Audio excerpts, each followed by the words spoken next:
namin ng sulit at masarap ay napadpad kami dito sa Marilao dahil nabalitaan nga namin na dito daw matatagpuan ang hari ng mga Boodle Fight. Ito nga yung kilala at sikat na sikat dito sa Marilao na Boodle King. Sa mga gusto pumunta dito lang ito matatagpuan sa Magalang Street Corner, Ibayo Street, Marilao, Bulacan. Heto naman ang kanilang menu. At balita nga namin mga ka-food trip na kapag birthday mo daw dito ay may palibre kang pansit. At hindi lang yung mga food trip, meron nga pala sila ditong pa-Boodle Fight Challenge. Ito nga yung ubusin nyo yung BK9 nila sa loob lang ng 3 minutes. O, paano sumali? Bumuo ka lang ng isang grupo na may 5 katao at ubusin nyo yung BK9 within 3 minutes.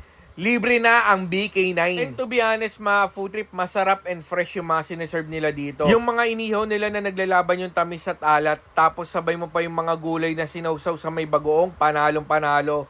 Worth it dito. Kaya dawin nyo na, Boodle King.